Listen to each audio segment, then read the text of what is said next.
Alhamdulillah Rabbil Alamin. Wassalatu wassalamu ala sayyidil awwalin sayyidil akhirin Nabiyyina Muhammad man ismuhu Al-Khatim Al-Fatih Al-Mahi Al-Aqib wa ala alihi wa ashabihi ajma'in, amma ba'du. Baik Bapak Ibu yang mukar Allah, ini mata saya yang kurang jelas atau lampunya yang remeng-remeng? Lampunya ya udah, tapi biasanya jerawatnya nggak kelihatan, Bu. Kita lanjut kajian kitab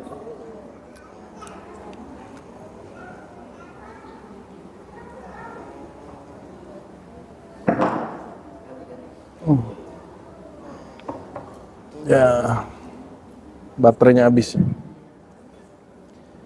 ya. Kita lanjut kajian kitab Ar-Ruh karya Imam Ibnu Qayyim.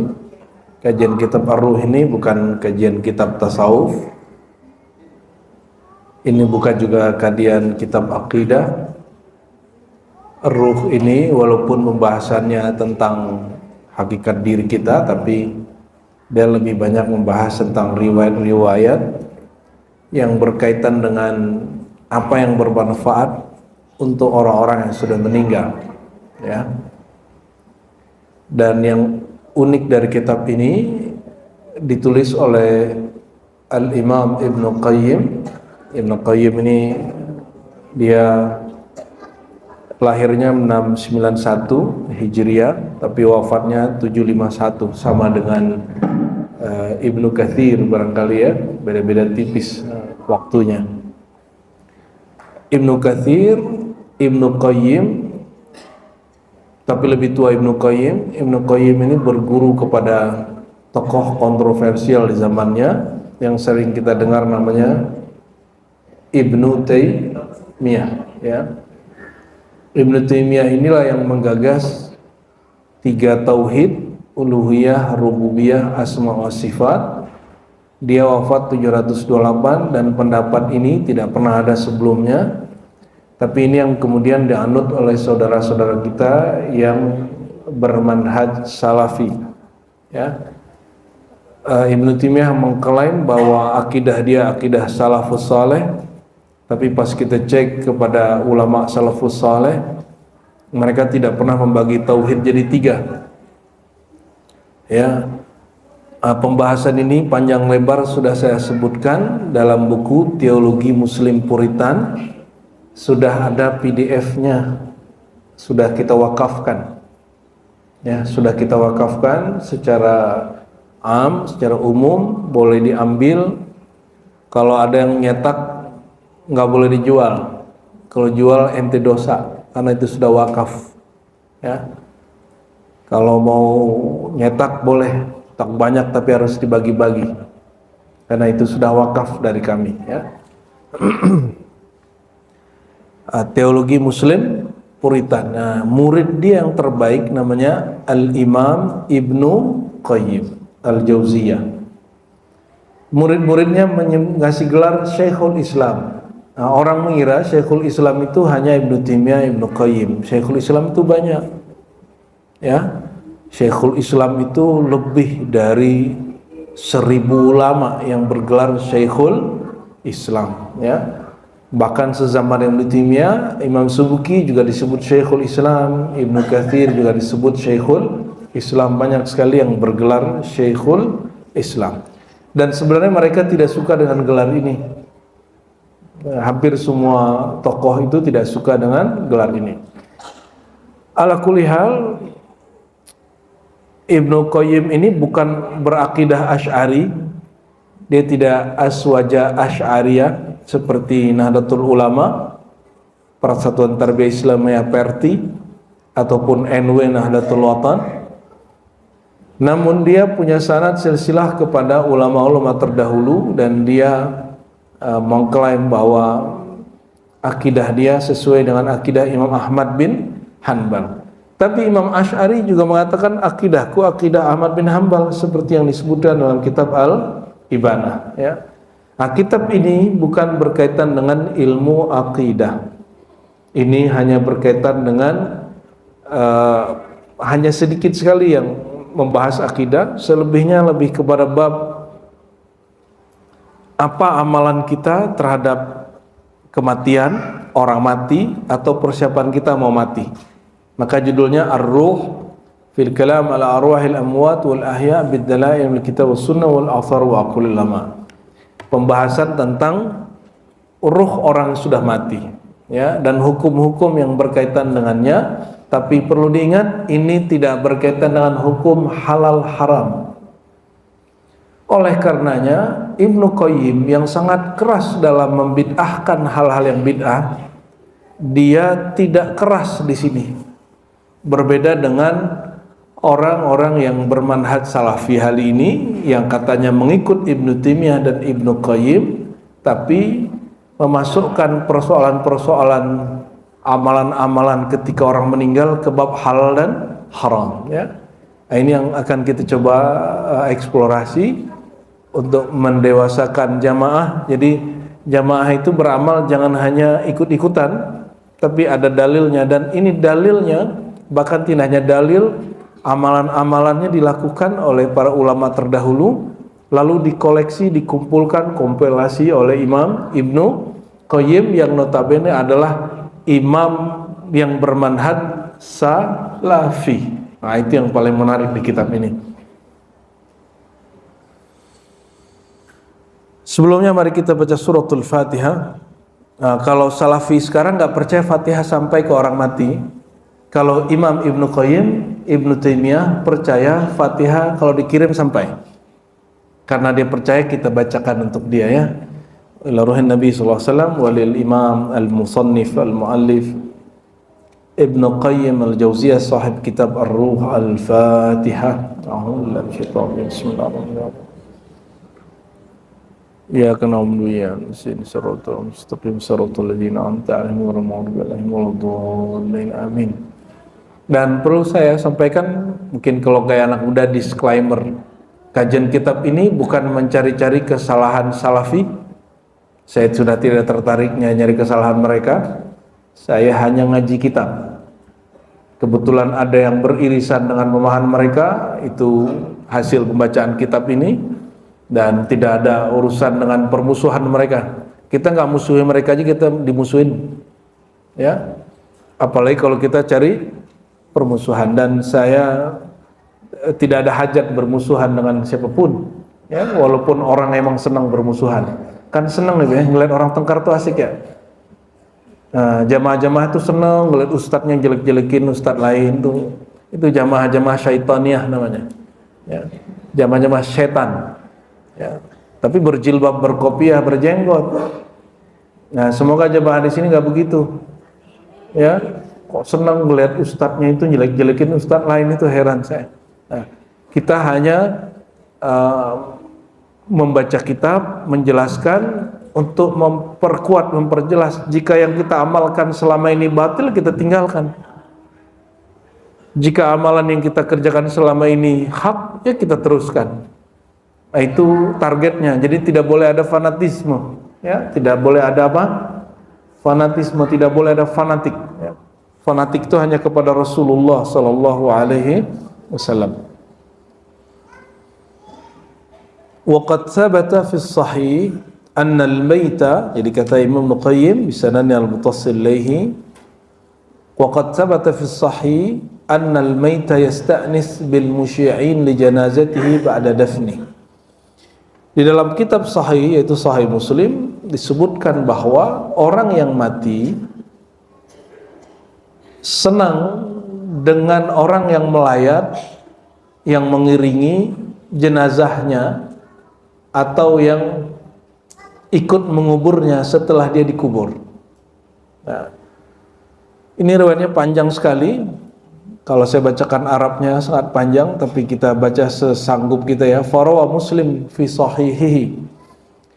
Imam Muslim dalam kitab Sahih, di riwayat Abdurrahman ibn Syamasah al-Mahri, mengatakan hadarna Amr bin al-As wa huwa fi siyaqil maut fabaka tawila. Kami hadir waktu Amr bin al-As sedang sakaratul maut. Amr bin al-As ini gubernur Mesir, dia punya anak dia nikahnya umur 12 tahun. Jadi umur 12 nikah, sebelum 13 sudah lahir anaknya. Jadi antara dia dan anaknya cuma 12 tahun. Itu Amr bin As ya. Nama anaknya Abdullah ibn Amr ibn al-As.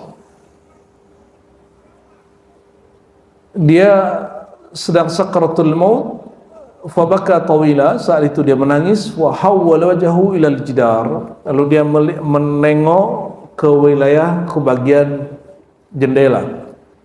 Faja'ala ibnuhu yaqul ma yubkika ya abta. Lalu anaknya Abdullah mengatakan, wahai ayahanda, apa yang membuat engkau menangis? Amma basyaraka Rasulullah SAW bikadha, bukankah baginda Rasulullah SAW telah mengabarkan engkau tentang satu kabar gembira, ada jaminan surga buat dia? Fa'aqbala biwajhihi faqala inna afdala ma na'uddu syahadata an la ilaha illallah wa anna Muhammadar Rasulullah. Ya. Lalu beliau menoleh kepada anaknya dan mengatakan, persiapan kita terbaik untuk meninggal adalah syahadat, persaksian ilmu tentang la ilaha illallah Muhammadur Rasulullah. Betapa beruntungnya Abdullah bin Amr punya ayah dan dia sendiri jumpa langsung dengan orang yang disyahadatkan itu. Siapa yang kita syahadatkan? Nabi Muhammad, dan Nabi Muhammadnya dia saksikan. Jadi asyhadunya mereka tidak hanya asyhadu secara ilmu, mereka menyaksikan Sayyidina Muhammad sallallahu alaihi wasallam. Lalu supaya syahadat kita mengikuti mereka gimana? Sebagaimana guruku, ketemu syekhku, ketemu sahabat Rasulullah, mereka bersaksi bahwa Nabi Muhammad itu adalah Rasulullah, maka persaksian kita disebut persaksian bersanad. Itu gunanya berguru. Dan pastikan gurunya terpercaya dalam ilmunya walaupun dia tidak suci. Lalu beliau mengatakan, wa inni kuntu ala atbaq thalath. Tahukah kamu, aku pernah mengalami beberapa masa yang rumit ya. 3 hal periode. Pertama, masa jahiliyah. Nah, ini kita pendek ya. Kata dia, dahulu aku adalah orang yang paling menginginkan Nabi Muhammad mati di tanganku. Itu dia. Dia paling menginginkan Nabi mati di tangannya. Nah, kata beliau, wa ma ahadun ashaddu bughdan li Rasulillah minni. Tidak ada orang yang lebih aku benci daripada Rasulullah SAW. Maka hati-hati benci orang. Siapa tahu nanti jadi seneng. Ya, hati-hati benci orang. Ya, saya dulu benci sekali dengan Ibnu Qayyim ini karena didoktrin oleh ustadz saya, nggak ada tuh orang sesat itu. Ya. Ibnu Taimiyah, tapi malah jadi disertasi, jadi buku, ya, jadi buku, dan itu tanda persembahan saya untuk mereka. Ketika Salafi tidak menyebutkan sanadnya, saya carikan sanad mereka sampai ke Rasulullah, bahwa mereka secara hadis masih punya sanad, cara faham yang tidak pas. Itulah nanti Bapak Ibu lihat di bab keempat itu saya sebutkan silsilah keilmuan mereka dan di mana munculnya tambahan-tambahan akidah, tambahan-tambahan amalan, tambahan-tambahan manhaj, ya, bahwa muncul ajaran-ajaran baru juga di kalangan Salafi gitu. Sebagaimana muncul di kalangan Syafi'iyah, ya, sebagaimana muncul di kalangan ulama-ulama Ahlussunnah, Asy'ari dan Maturidi. Hal itu biasa. Ya, di masa Rasulullah tidak ada pembagian sifat wajib, sifat mustahil, sifat jaiz. Baru di Imam Asy'ari akhir abad ketiga, awal abad keempat dibagi. Ibnu Taimiyah telat ya, dia baru abad ke-7 dan 8 Hijriah. 728 abad 8 Hijriah dia baru bagi akidah menjadi tauhid menjadi 3. Jika bid'ah dalam akidah tidak mesti sesat, apalagi dalam urusan fikih. Karena bid'ah bukanlah status hukum. Bid'ah itu hanya salah satu jenis barang benda yang tidak ada sebelumnya lalu diadakan setelahnya, dan dia kena 5 hukum tadi, bisa wajib, bisa mustahab, mandub, dianjurkan, bisa mubah, bisa makruh, bisa haram, ya, dan lain sebagainya. Lalu kata dia, ya, wala uhib illa an akuna qad istamkantu minhu faqataltuhu, ya. Ibnu Al-As mengatakan, aku tidak berharap apa-apa kecuali satu harapan besarku, yaitu membunuh Muhammad. Itu siapa? Amr ibnul As, ya. Ini kalau cara baca kitab, kalau Amr itu ada belakangnya ada wawnya. Kalau Umar tidak pakai waw. Orang-orang ahli pakar bahasa Arab untuk membedakan Umaru dengan Amru itu dikasih waw di belakang Amru, ya.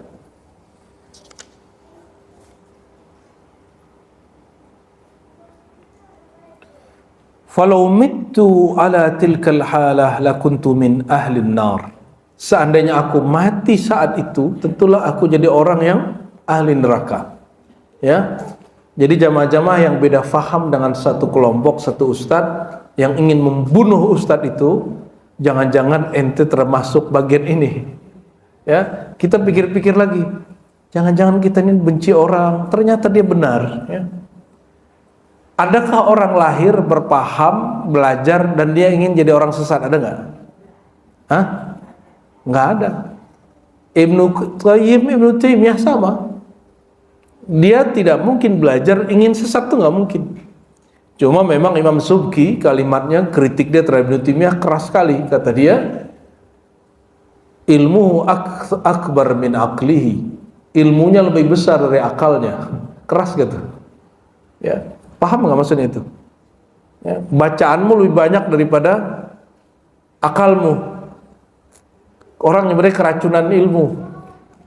Itu kritik siapa? Imam Subki. Biasa beda faham.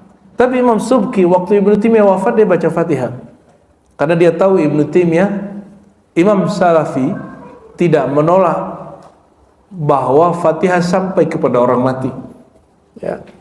Dan itu disaksikan sendiri oleh anaknya Tajuddin As-Subki dan ditulis dalam kitab At-Tabaqat Asy-Syafi'iyah Al-Kubra.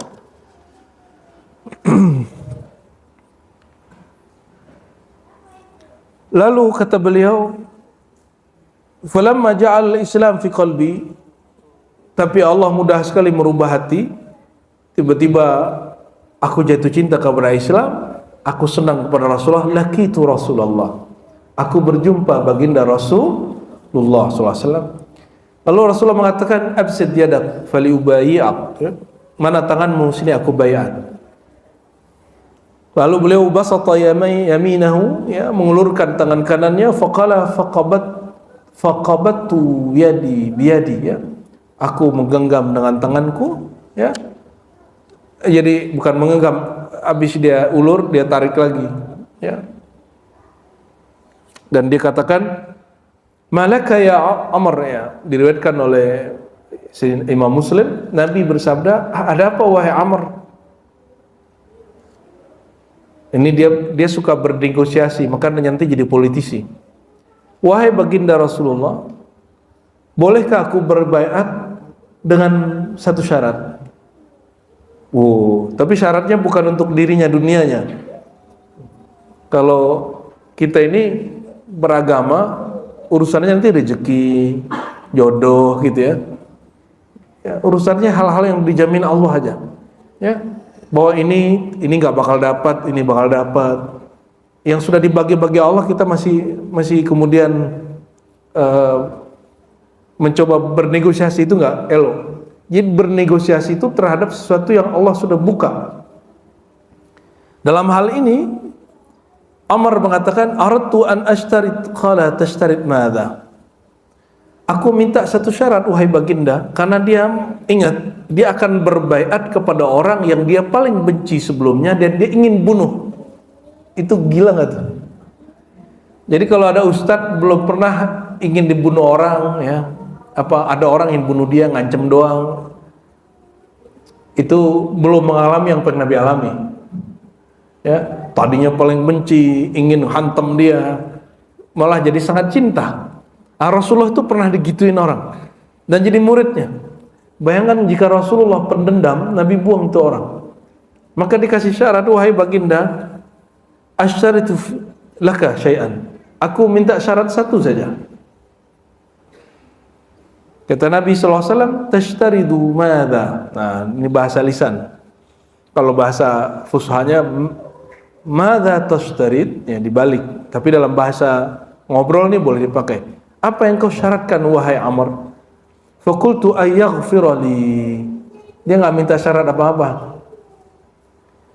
Apakah Allah mengampuniku? Bisakah Allah mengampuniku atas dosa-dosa dia sebelumnya? Membenci dan ingin membunuh itu dosa hati atau dosa fisik? Ternyata dosa hati lebih bahaya daripada dosa fisik, ya. Qal ama alimta anna al-Islam yahdimu ma kana qablah. Tahukah kamu wahai Amr, Islam, orang kalau ngambil Islam maka masa lalu dia dihancurkan. Maksudnya masa lalu dia dibersihkan.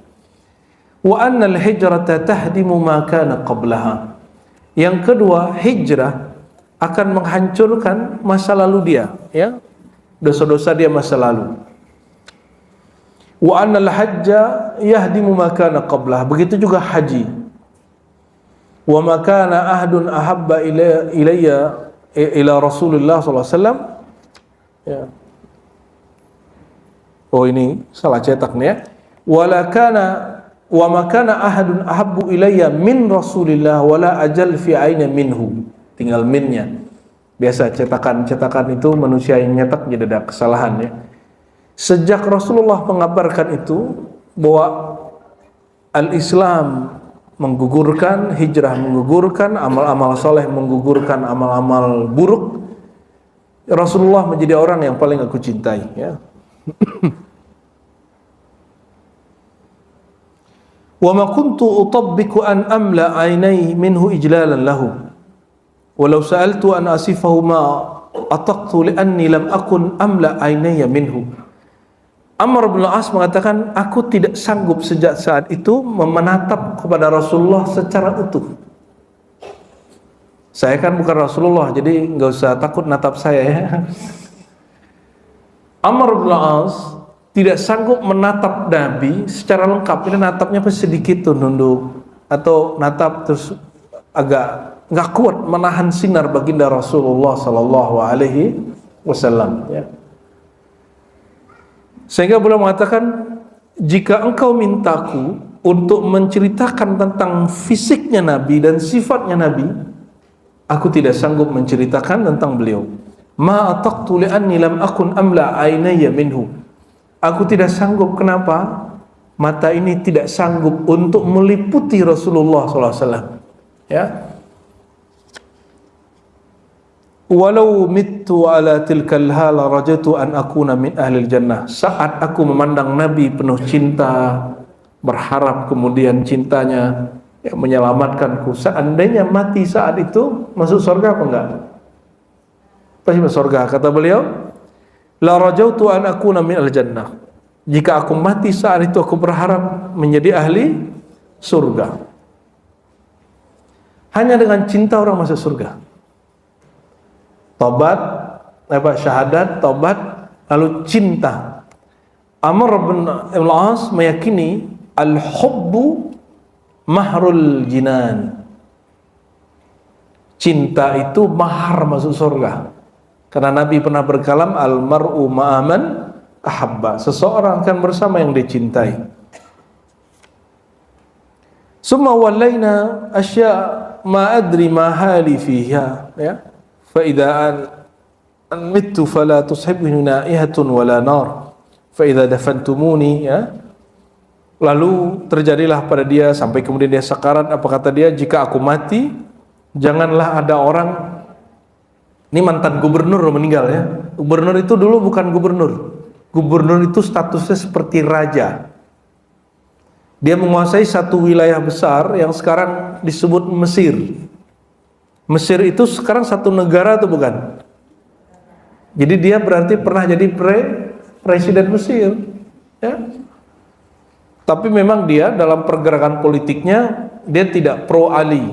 Dia pro Abu Bakar, Umar, Utsman, lalu Muawiyah. Jadi politiknya beda dengan Ali. Jadi sahabat aja beda politik. Ente kok maksa-maksain kita sama dengan politik ente, kan aneh itu ya. Fa idza dafantumuni, ya, jangan juga ada api. Jadi dia mengatakan tidak boleh ada yang naihah wala nar. Jangan ada orang yang meratapi kematianku dan jangan bakar-bakar sesuatu. Seperti yang dilakukan oleh agama-agama sebelumnya.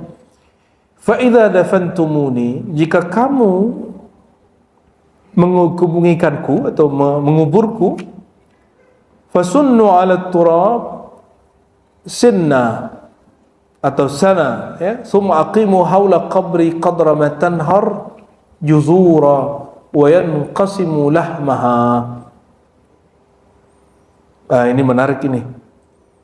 Dia sebelum meninggal pesan, kalau aku mati tolong duduk sebentar di kuburku, lalu sembelih hewan yang disebut juzur, ya sejenis onta lah, makan-makan di kubur. Gimana tuh? Ini hadis Sahih Muslim lah ini. Oh, nggak makan-makan, bagi-bagi aja katanya ya. Wa yanqismu lahmuha wa yunqasamu lahmuha hatta asta'nisu bikum. Sembelihlah juzur, ya, hewan yang dia wasiatkan, lalu bagi-bagi. Bagi-bagi apa? Daging di kuburan. Nabi pernah ngajarin nggak ini? Terus kenapa Amr membolehkannya? Karena Amr la yara bihi ba'san, tidak menganggap itu masalah, tidak menganggap itu bid'ah. Seandainya itu haram, pasti dia tidak lakukan itu. Seandainya itu bagian dari meratap, pasti dia tidak lakukan itu. Seandainya itu tidak berpengaruh kepada dia saat dia meninggal, pasti dia tidak lakukan itu. Pertanyaannya, kenapa Nabi nggak lakukan? Nabi melakukan itu nggak? Ya. Inilah dalil ada satu. Ini perbedaan antara sebagian imam dengan imam yang lain, ya.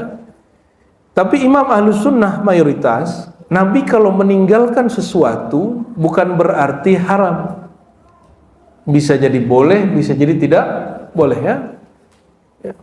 Kata beliau, fama taraktuha, ya. Apa yang aku tinggalkan, maka jangan banyak tanya.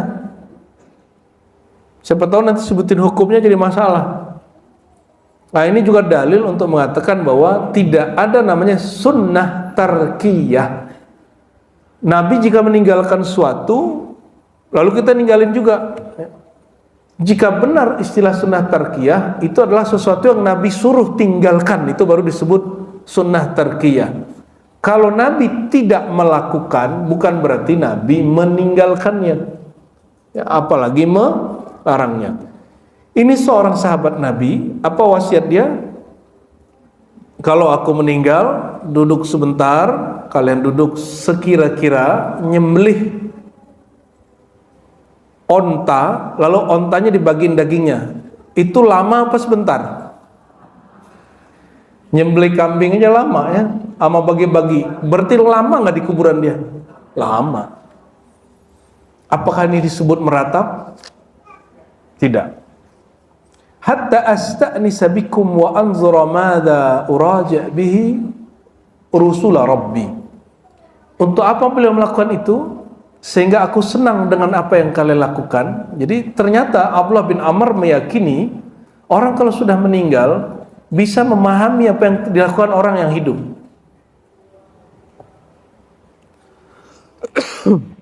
Mengetahui apa yang dilakukan orang yang hidup. Wa anzur madza uraji'u rasul rabbi. Lalu aku bisa membuat hujjah apa yang nanti aku bisa jawab saat mungkar nakir bertanya kepadaku, ya. Fadalla ala anna al-maita yasta'nis, kata Ibnu Qayyim. Perhatikan, ini kalam Imam Salafi, bukan kalam Ar-Razi. Ya, saya tidak Salafi. Saya hanya bersanad ke ulama salaf, tapi tidak salafi. Hanya bersanad ke ulama sufi, tapi saya bukan sufi. Saya bersanad ke ulama ahli fiqih. Alhamdulillah, diizinkan berfatwa oleh sebagian guru, tapi sampai hari ini saya tidak mufti. Ya, kita nggak ngambil bab itu, karena fatwa itu dekat ke nar. Ya. Kita kalaupun nyampaikan satu hal, pasti kita nukil ulama. Walaupun saya punya mauqif sendiri, ada pandangan sendiri, la nunsyirha. Kita tidak menyebarkannya kecuali kepada orang-orang yang menurut kita thiqah, ya, terpercaya bisa mengemban ilmu yang kita jelaskan. Fadalla ala anna al-mayta yasta'nis bil hadirin. Ini dalil, kata Ibnu Qayyim, Imam Salafi, bahwa orang mati yasta'nis bil hadirin. Dia merasa senang dengan adanya orang yang melayat. Ada orang yang mengiringi ke kuburan, menemani beberapa saat. Inda qabrihi, di saat dia sudah dikubur, ya, wa yasurru bihim, dan dia senang dengan mereka. Surur. Berarti kalau ada yang mengaku ikut manhaj salafi berbeda dengan imamnya, ya mungkin itu salafi yang lain. Kita nggak usah paksakan, nggak usah benturkan. Mungkin itu salafi yang lain, ya. Ini dalilnya, ini kesimpulan Ibnu Qayyim al-Jauziyah rahmatullah alaih. Waqad dzukira an jama'atin minas salaf annahum awsaw ay yuqra 'inda kuburihim waqta ad-dafan.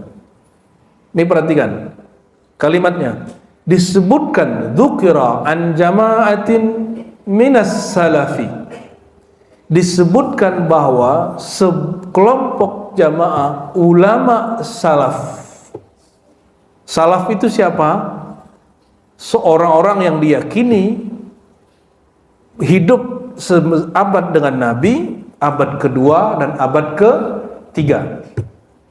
Ditutup dengan tahun 299 300 Hijriah. Itu versi teman-teman ahli sejarah, ya. Yang kemudian ini yang dipakai oleh ikhwah kita salafiyah. Ibnu Qayyim mengatakan sekelompok salafus saleh annahum ausu, yani jama'atun minas salaf, sekelompok dari ulama salaf, mereka berwasiat ayyuqra 'inda kuburihim, dibacakan di kubur mereka. Apa yang dibacakan? Sesuatu dari ayat Quran, waqtad dafan, saat lagi dikuburkan. Qala Abdul Haq, ya, berkata Imam Abdul Haq yang kitabnya dia nukil di sini, yurwa anna Abdullah bin Umar, tadi Amr bin As dan anaknya Abdullah, ya, dan para murid-muridnya. Sekarang Abdullah bin Umar, bukan Amr. Amara ayuqra inda qabrihi surat al-Baqarah. Dia berwasiat agar dia kalau mati di kuburnya tolong baca surat Al-Baqarah. Wa mimman ra'a dzalika al-Ma'la bin Abdurrahman wa kana al-Imam Ahmad yunkir dzalika awalan haitsu lam yablughu fihi athar thumma raja'a an dzalik. Ini disaksikan oleh Ma'la bin Abdurrahman, imam salafus saleh yang bernama Ahmad bin Hanbal Hanbali, murid Syafi'i yang disebut imam mazhab yang keempat. Pada awalnya mengingkari boleh baca Quran di kubur, tapi kemudian dia merujuk pandangannya dan mengatakannya boleh, bahkan memerintahkannya. Selevel Imam Ahmad dulu merevisi kalamnya. Masa orang-orang hari ini yang tidak sampai level dia nggak mau merevisi kalamnya, ya? Itu aneh sekali itu. Maka saya katakan dari awal, kitab ini kita baca, jika amalan kita selama ini salah, kita benerin. Jika benar, kita teruskan. Ya, dulu mengamal karena ikut-ikutan, sekarang beramal karena tahu ilmunya. Berarti sudah ittiba, bukan lagi taklid, ya. Wa qala al-Khallal fil Jami'. Imam Khallal, salah satu pemimpin dalam mazhab Hanbali, punya kitab Al-Jami', dan dia mengatakan dalam bab qiraah indal kubur ada satu bab fasal menyebutkan bacaan di kubur, membaca di kubur. Dia sebutkan sanadnya sampai kemudian kepada Abdurrahman ibn al-Ala, ya, dari ayahnya, dan ayahnya dari kakeknya. Qala idza ana mittu fadha'ni fil lahad. Kalau aku mati, taruhlah aku di lahat. Ya, lahat ini sudah paham ya, tempat yang sedikit kita lobangi khusus untuk jenazah. Wa qul, bacalah bismillah wa ala sunnati Rasulillah, ya. Wa sunna ala turabi sana wa qra, ya, inda ra'si bi Fatihatil Baqarah. Ya, taruhlah tanah, ya, di bagian kepalaku dan bacakan surat Al-Baqarah, Fatihah dan Al-Baqarah. Oh, kebalik ini kalimatnya. Wa qra inda ra'si bi Fatihati Al-Baqarah, bukan bil Fatihah wal Baqarah, ya.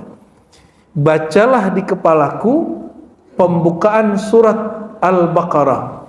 Inilah yang jadi dalil buku-buku tahlil yang ada sekarang di ulama-ulama aswaja. Itu ditulisnya Bismillahirrahmanirrahim, alif lam mim dzalikal kitabul la raiba, sampai 5 ayat pertama. Ini dalilnya bahwa ada ulama salafus saleh yang mengamalkannya. Ini menjelaskan ayat apa sih, surah Al-Baqarah yang mana yang disuruh oleh Abdullah bin Umar. Inilah yang dikatakan oleh Abdurrahman ibn Ala, ya, yang kemudian dia mengatakan fa inni sami'tu Abdullah ibn Umar yaqulu dzalik. Kata kakeknya Abdurrahman ibn al-Ala ini, aku mendengar Abdullah bin Umar membaca itu, melakukan itu, memerintahkan itu. Abdullah bin Umar sahabat atau bukan? Imam mazhab atau sahabat Nabi? Imam mazhab atau sahabat Nabi? Abdullah bin Umar sahabat, anak dari Umar. Belum ada mazhab saat itu. Ini salafus saleh, amalan sahabat Rasulullah sallallahu alaihi. Jadi kalau kita khatam tahlil baca ini, namanya aja sekarang khatam tahlil. Dulu disebut bacaan Fatihah atau Fatihatul Baqarah. Abbas Ad-Dauri bertanya kepada Ahmad bin Hanbal, Sa'altu Ahmad bin Hanbal, qulta tahfaz fil qira'ah al qabr syai'an? Aku bertanya, kata Ad-Dauri, Abbas Ad-Dauri, adakah riwayat yang engkau dengar, engkau hafal tentang apa yang dibaca saat dikubur? Satu ayat saja. Kata Imam Ahmad yang tadi, la, saya nggak tahu. Wa sa'altu Yahya bin Ma'in fahaddatsani fi hadzal hadis. Ya. Aku tanya juga Yahya bin Ma'in, lalu dia menjawab. Kata Imam Khalal, wa akhbarani Al-Hasan ibn Ahmad Al-Warraq dengan sanadnya kepada gurunya juga Ali bin Musa, dan disebut saduq, qala kuntu ma'a Ahmad. Jadi Al-Warraq dan Al-Haddad bersama Ahmad ibn Hanbal wa Muhammad ibn Qudamah Al-Jauhari, kawan Imam Ahmad, fi janazah, bersama-sama waktu ada jenazah. Falamma dufina al-mayt jalasa rajulun dharir yaqra 'inda al-qabr. Coba bayangin, Imam Ahmad bersama siapa? Muhammad ibn Qudamah Al-Jauhari, disaksikan oleh Al-Haddad, tapi bukan Al-Haddad pengarang Ratibul Haddad, ya. Ini Ali bin Musa Al-Haddad. Yang kedua siapa? Al-Warraq, Al-Hasan ibn Ahmad Al-Warraq. Mereka menyaksikan guru mereka berdua, Ahmad bin Hanbal dan Al-Jauhari, hadir di pemakaman. Selesai dikubur, datang orang yang hafiz Quran tapi buta, membacakan Quran di kubur. Kira-kira gimana? Tadi Imam Ahmad bilang saya nggak tahu dalilnya. Kira-kira Imam Ahmad larang atau bolehin? Dia bilang nggak ada dalilnya kok. Tadi Imam Ahmad mengatakan apa waktu ditanya oleh Abbas Ad-Dauri, wahai Ahmad bin Hambal, apakah engkau mengetahui, menghafal, mendengar hadis tentang bacaan apa di kubur? Jawabannya apa? Lah, saya nggak tahu. Setelah paham riwayat ini, kira-kira waktu dia lihat ada orang buta baca Quran di kubur, Imam Ahmad bin Hambal melarang orang itu atau mendiamkannya atau membolehkannya? Nggak bisa nebak ya. Ini kajian-kajian saya sebelum 2020. Cuma kalau dulu tendensius mau membantah Salafi, kalau sekarang nggak ada urusan kita. Kita ini untuk amalan kita aja. Ya, mau Salafi terima nggak terima urusan mereka. Mau anti Salafi, mau pro Salafi terima nggak ada urusan kita. Dulu memang saya salah niat. Ya, dulu kita baca teks ini niatnya untuk berdebat. Bukan untuk mengetahui kebenaran, ya. Atubu ilallah, saya minta ampun kepada Allah karena niat yang salah. Teksnya nggak salah, niatnya yang salah. Jadi kalau aneh sudah begitu, ente jangan lagi ngaji untuk debat. Apalagi posting kajian aneh untuk menghina kawan yang beda paham. Ya, nggak ada lagi begitu. Jangan posting kajian kita untuk menyindir orang. Jangan lagi posting kajian kita untuk berdalil dengan itu dalam berdebat. Nggak usah debat. Ya, kenapa? Debat itu walaupun benar mengeraskan hati. Sekali debat itu nggak bisa keluar dari keras hatinya. Betul? Sudah ngalamin belum? Ya, saya kan pelakunya. Saya dari 2001 awal ngaji-ngaji begini sampai 2019 kerjanya debat terus. 18 tahun. Dan orang kalau debat sama saya rata-rata kesel karena dia pasti kalah. Jarang-jarang dia menang. Itu saya kalau melihat oh ada hak baru saya kemudian terima. Tapi jarang juga saya mau terima, saya cari aja alasan biar dia kalah lagi kan. Ya. Pas kita baca kalam Imam Syafi'i, kata Imam Syafi'i, aku kalau debat berharap ada kebenaran muncul dari lidah orang yang aku debat. Dan beliau mengatakan jika aku mendebat orang bodoh, pasti aku kalah. Jika aku berdebat dengan orang yang pinter, pasti dia kalah. Karena kalau orang bodoh ngomongnya apa? Pokoknya titik. Begitu gak? Ya nggak bisa debat kita.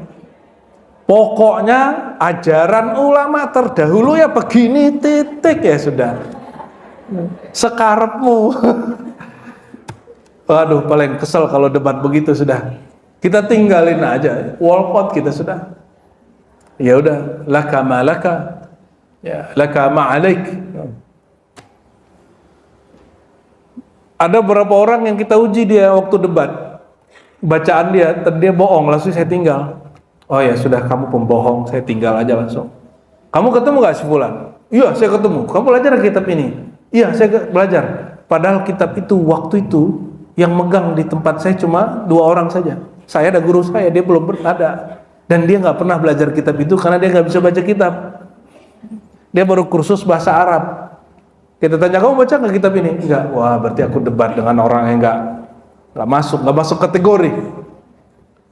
Ya, alhamdulillah Allah selamatkan kita dari jeratan-jeratan zulumat al-jidal, ya, kegelapan hati yang disebabkan oleh berdebat, ya.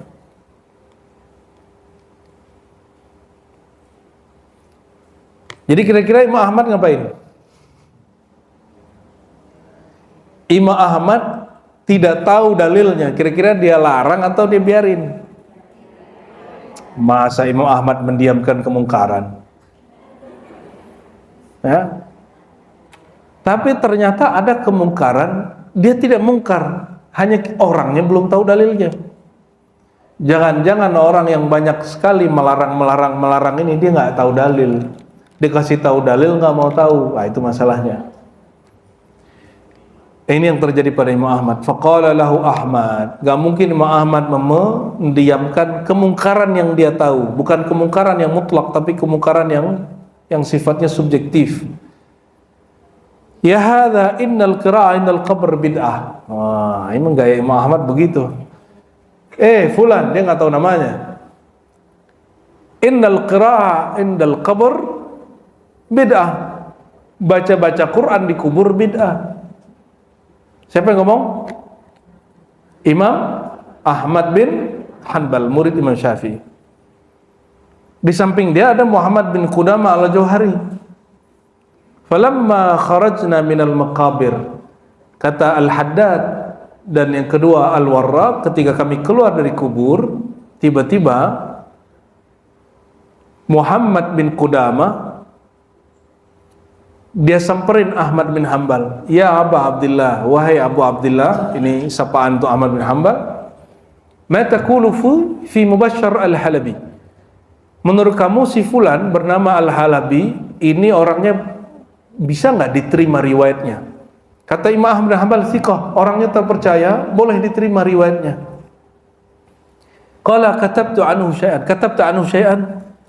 Wahai Abu Abdullah, apakah engkau pernah berguru kepadanya, menyalin riwayatnya? Qala na'am, betul, aku pernah berguru. Fa akhbarani Mubashshir atau Mubashshar an Abdurrahman al-Ala, ya, ibn Lajlaj, ya, an abihi annahu asa inda dafdin yuqra inda ra'si bi Fatihatil Baqarah wa khatimatiha, bahwa Abdurrahman ibn al-Ala yang tadi kita sebutkan berwasiat ketika dia nanti dikubur, tolong kata dia bacakan pembukaan surat Al-Baqarah, ini ditambah lagi wa khatimataha, dan penutup surat Al-Baqarah, berarti amanah Rasul, ya, lillahi, dari lillahi ma fis samawati wal ardh, amanah Rasul, terus la yukallifullahu nafsan illa wus'aha. Gimana tuh? Ada riwayatnya? Qala sami'tu Ibn Umar yusi bidzalik. Kata orang ini, aku mendengar Abdullah bin Umar mewasiatkan itu. Faqala lahu Ahmad farji' wa kulli rajul yaqra. Imam Ahmad, perhatikan, tidak didebat oleh Al-Jauhari di kuburan. Ini perhatikan, jangan berdebat di kuburan.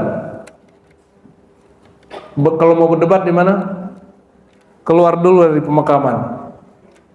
Al-Jauhari dia punya adab, dia nggak mau negur kawannya ini kecuali keluar dari kuburan. Udah keluar dari kuburan, Imam Ahmad habis bentak-bentak orang. Ya hadza, ya, al-qira'ah al-qabr bid'ah, itu kan teriak itu. Kayak orang Arab ngomongnya, ya haji, bid'ah, haram, gitu ya. Kira-kira begitu. Kebayang enggak? Ini korban kayaknya. Siti Rahmah, haram. Ente bisa digituin ya? Itu udah tradisi mereka dari dulu emang ya. Imam Ahmad langsung revisi kata-katanya dan mengatakan, mana yang tadi baca Quran itu? Kembalikan dia ke sana, biarkan dia baca Quran di situ. Qala lahu Ahmad farja' wa qul lirajul yaqra. Katakan kepada orang yang buta tadi agar dia meneruskan bacaannya. Dia dalam hitungan menit merevisi fatwanya. Jadi kita nih kalau ada pandangan yang salah, ada kemudian dalil yang baru, udah revisi aja, nggak usah kemudian saya kan Syafi'i, saya kan Hanbali, saya kan Salafi, saya kan Sufi, nggak usah ngomong begitu. Ada dalil kita langsung revisi. Gengsi, itu yang disebut sombong. Makanya orang sombong itu nggak masuk surga. La yadkhul jannah al mutakabbir, nggak masuk surga orang yang sombong. Itu yang dikhawatirkan. Orang yang berdebat itu kalau sombong, dia tahu itu hak, dia nggak terima, dia masuk surga. Ya mampir dulu ke neraka gitu maksudnya. Wa qala al-Hasan ibn Sabbah Za'farani sa'altu Syafi' an al-qira'ah inda al-qabr fa qala la ba'sa bih. Aku berkata kepada Syafi' atau Syafi'i, wallahu alam ini, mengenai baca di si kubur, apakah itu boleh? Dia jawab boleh, ya. Bahkan di sini disebutkan riwayat bahwa ada yang baca tabarak, ya, dan lain sebagainya. Ya, udah jam 9 nih. Intinya apa? Pertama apa? Orang yang di dalam kubur sedang dengan, dan ini yang diyakini oleh Abdullah bin Amr, sahabat Rasulullah, al-isti'nas bil hayy. Dia senang dengan apa yang dilakukan orang yang Nah, oleh karena itu, dengan semua takzim kita dengan orang yang bernasab, yang mengaku bernasab, yang telah mengisbat dirinya punya nasab, tidak boleh merusak kuburan orang lain untuk memugar kuburan kita. Ya. Kenapa? Nanti kalau jadiin kuburan orang lain sebagai jalan, itu kan namanya menginjak-injak mereka. Itu nggak boleh. Itu juga munkarat. Ya, jangan sampai cinta kita kepada seorang wali yang kita yakini wali, kemudian melanggar syariat. Ya, ini terjadi kemarin ya, kita nggak ikut pro kontra itu, tapi kita komentari secara hukum syariatnya. Dan yang kedua, tidak boleh memugar kuburan kecuali kuburannya di tanah wakaf khusus atau milik pribadi. Adapun wakaf umum tidak boleh dipugar, nggak boleh dibangun. Jadi larangan membangun kuburan, membuat bangunan di atas kuburan di tanah apa? Wakaf umum. Guru kami Syekh Maulana Muhammad Nuruddin, ya, mursyid Tariqah Naqsyabandiyah yang pertama, dia dikuburkan di tanah sukunya. Maka oleh murid beliau yang jadi guru kita sekarang, itu beliau kemudian bangun di situ kubah Syekh Muhammad Nuruddin. Padahal beliau ummi, nggak bisa baca kitab, tapi ngerti, nggak mau dikuburkan di samping surau karena itu wakaf, nggak mau dikuburkan di pemakaman umum, tapi tempat tanahnya memang ada sebelum pemakaman umum. Syekh Abdul Qadir Jilani juga sama, kuburannya itu di madrasahnya. Waktu itu ada seorang ahli fikih mazhab Hanbali yang semazhab dengan dia, mengingkari itu, lalu memfatwakan bongkar kuburan Syekh Abdul Qadir Jilani. Dia hasutlah seorang gubernur, lalu gubernur itu di Baghdad membongkar kuburan Syekh Abdul Qadir Jilani. Jadi selevel Syekh Abdul Qadir Jilani, ya udah meninggal aja masih disakitin oleh musuh dia yang juga ngakunya ulama. Gimana tuh kira-kira? Jadi ulama ini udah mati aja musuhnya masih dimusuhin, ya. Ini ulama ulama yang di hatinya ada iri dengki. Meninggal si gubernurnya itu, ganti lagi muftinya, dibalikin lagi sama mufti yang baru. Karena mufti yang baru mengerti al-haq, kebenaran, ya. Dan yang kedua, yang paling penting di situ apa? Bahwa membaca Quran di kubur atau di lahat atau saat menguburkan, hukumnya bukan hanya boleh, mustahab, disukai, dianjurkan. Kenapa? Wabihil amal, inilah amalan Abdullah bin Umar yang diikuti oleh imam di sini tadi Abdurrahman ibn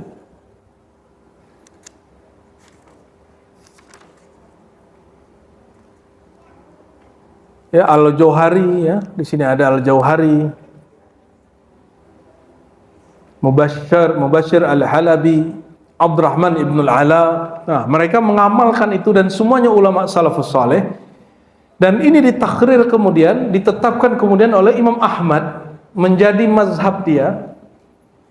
Dan dalam mazhab Imam Ahmad sampai Imam Ibnu Qudamah sebelum beliau ini, sampai Ibnu Taimiyah, sampai kepada Ibnu Qayyim, bahkan murid Ibnu Qayyim, Ibnu Rajab Al-Hanbali, bahkan sampai kepada Syekh Abdul Baqi yang kemudian pemegang sanad yang Syekh Yasin nyambung kepada beliau.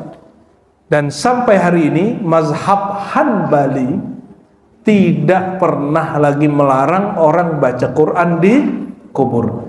ternyata terjadi perbedaan antara Salafi dan Hanbali. Ya sudah, itu pandangan mereka. Namun saya mengikuti yang saya ada sanadnya.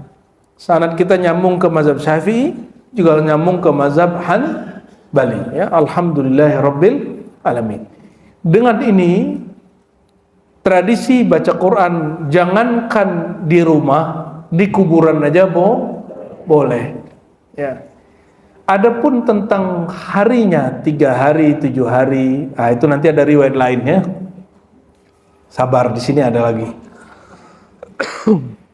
Pelan-pelan, nanti kebanyakan dalil kepala kita mumet. Ini dulu, berdasarkan itu semua yang sekarang dikumpulkan dalam amal talqin, tahlil, yasinan, bukanlah sesuatu yang bid'ah. Ya. Kenapa? Karena isi yasinan apa? Nah, nanti ada pembahasannya di sini. Ada zikir la ilaha illallahnya, ada yasinannya. Sabar ya. Bulan depan lah insyaallah. Insyaallah ya. Kalau ini yang penting baca Qur'annya dulu, lalu ada di situ sebutkan suratul Baqarah.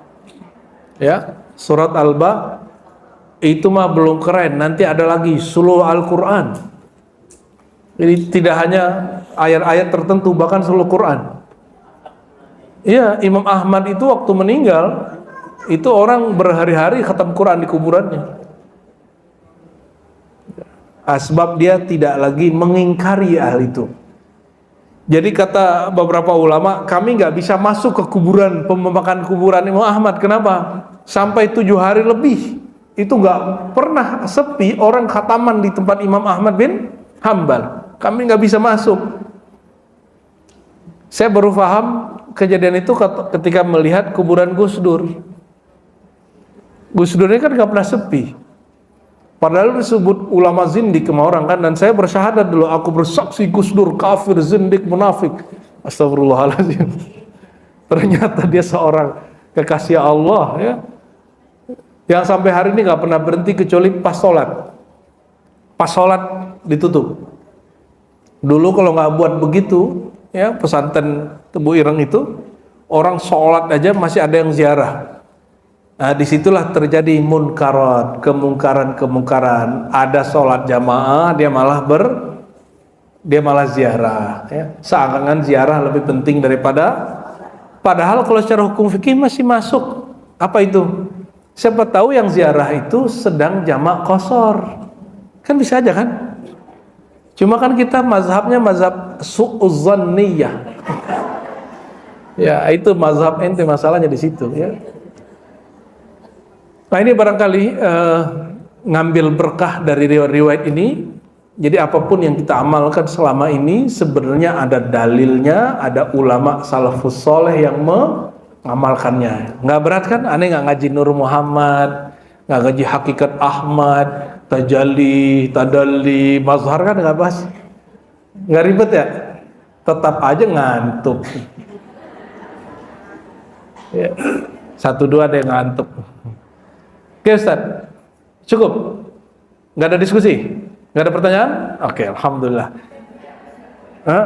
Ada pertanyaan? Baik, langsung. Assalamualaikum warahmatullahi wabarakatuh.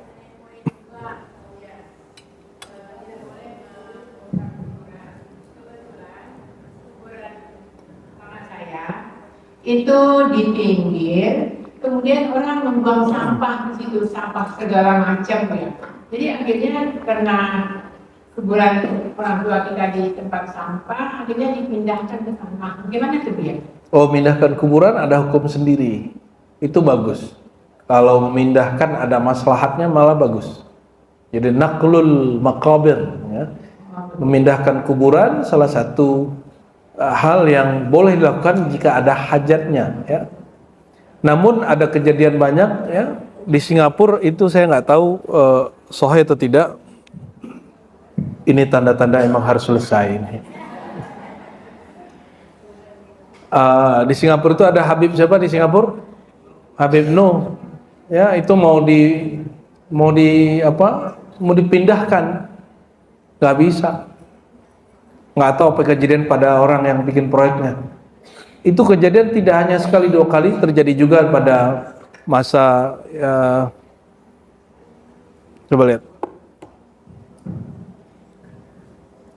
Al-Imam Al-Jazuli, pengumpul Dalailul Khairat, penulis kitab sholawat, juga dulu hendak dipindahkan, ya, juga nggak bisa, ya. Tapi kemudian nggak tahu riwayatnya gimana, katanya bisa dipindahkan, wallahu alam, ya. Karena ada hajat bikin jalan. Jadi dari dulu bikin jalan itu memang membuat beberapa tempat kuburan mesti dipindahkan. Nah, kalau yang tadi masalahnya adalah sampah, dia berterima kasih itu, insya Allah, ya. Ya. Jadi kalau ada kuburan yang bermasalah, kuburan yang kemudian tempatnya tidak baik, boleh dipindahkan. Bahkan kalau perlu pindahkan ke tanah kita yang nggak kita pakai, jadikan saja tanah kuburan. Mau dibangun kubah di situ, istana juga nggak apa-apa. Yang dilarang itu membangun kuburan di tanah wakaf umum. Ya, wakaf umum. Kalau tanah wakaf khusus kayak pendidikan itu diperdebatkan ulama boleh atau tidak, ya. Semestinya dibolehkan khusus untuk orang yang berkhidmat di situ, ya. Salatullah salamullah ala taha rasulillah. Salatullah salamullah ala